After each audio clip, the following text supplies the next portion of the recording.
You know, it is. Basketball weather's here, a little chilly, got a little dampness in the air, and so you know it's here. I think every coach this time of the year, you're a little afraid to play because you're afraid you got something out, but everybody needs to play, and we do.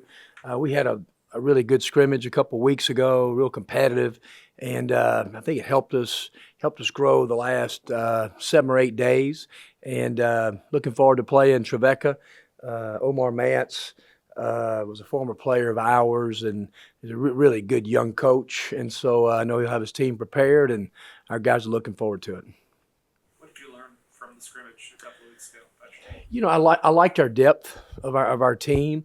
Obviously, everybody played, and it was really about equal minutes for everybody on the whole roster. Grant Slatton didn't play; he was out with a foot injury. He's just kind of been cleared for contact. Today's the first day, so he probably won't play in the exhibition on Friday night.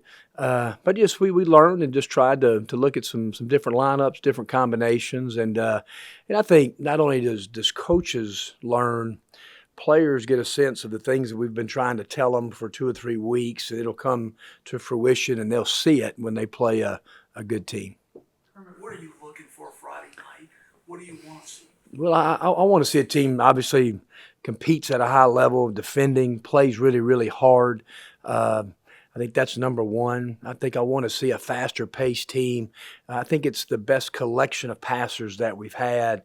You know, we chart, David, every assist, every turnover, the whole summer, and it's the best assist to turnover that we've had. So I think we have more guys. We've had some good passers. I think we got more of them on our team. So I think you'll see a faster pace, hopefully, and a team that'll really move it unselfishly.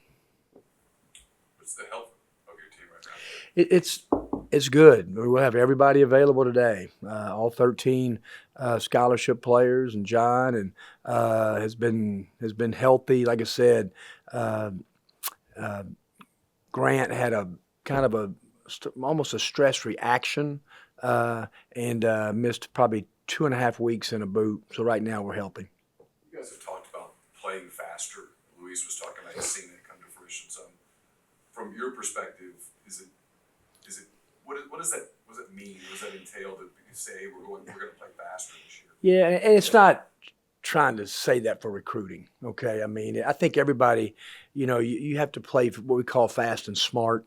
There's now you play really good teams, and what I tell everybody, I mean, the teams when you get in high level games, really good teams get back defensively.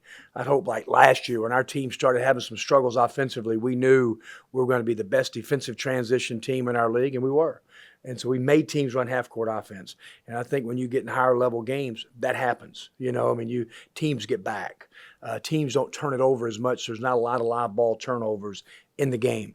But we just hope that, when you have more passers, and we try to play a multiple position offense, and where your four-man can really pass and cut and shoot. And I think Jarkel's playing faster. His assist to turnover is almost 4-to-1 in practice. Where when we got here in his redshirt year, it was below 1-to-1. So he made a big jump in that. And so we have a lot of the guards that we hope Athletic can play that way. Do you have a starting five in mind right now, or is it not matter at this point? Yeah, I do think we have about probably 10 guys that could start a game. And I think you'll probably see some lineups adjusting. I think you'll see, for sure, against Trevecca, you'll see a different starting lineup probably in the second half that you see in the first half by design. And it was that way. We started a different lineup in the 5 different little segments that we played a couple of weeks ago. And so not really. There's some guys that deserve to start, but we still have a couple of days to kind of figure it out. Oklahoma State got hit with a postseason ban yesterday. Mike Boynton had a press conference today. He was very emotional talking about it. They cooperated fully. You might not be willing or able to comment about this, but in your own league, there's investigations into programs where there's more than $300 being talked about. When you see that, as someone who's dedicated the majority of your professional life to college basketball, is your sport broken? I don't think it's broken. I have one thought, Neil, is I feel badly for the players at Oklahoma State that are there, that were not there, when this happened probably 3 or 4 years ago, or maybe more. And so I feel sorry for the players and just feel badly for them. There's a message, like Boynton's comments today, he said that the message is sent, basically don't cooperate. They did the wrong thing by cooperating. Not you specifically, but in your sport, is that the attitude that is going to become pervasive given the punishment they got? Yeah, I hate to comment. I just think that we all, everybody has to cooperate, with the things that go on in our sport. I know it's all different, and I did watch Mike's. He's an excellent coach and has done a great job at Oklahoma State. I have a lot of respect for him and his staff, and so I won't say any more about that. But I hate it for the players that won't be able to participate in the NCAA tournament. Any questions on Zoom? Wake Ben up. All right, Ben. Kermit, you saw the contract extension, and obviously that was announced a couple days ago, or maybe yesterday. I'm losing track of time here. But what were those conversations like with Keith, and just how did y'all get to that point? Yeah, I mean, obviously, all our coaches here, I'm included. I've been doing this for a long time, and I've had a lot of outstanding ADs and chancellors and presidents, and we're all so fortunate. I know I am to have Dr. Boyce and Keith Carter and a guy, obviously was a heck of a basketball player here that understands our sport like he does a lot of the other sports on our campus. So I just, you make decisions like that. It's for long term, and like I said, we're proud of what we're building here, Ben. We got a lot of hard work ahead of us. We really like our team.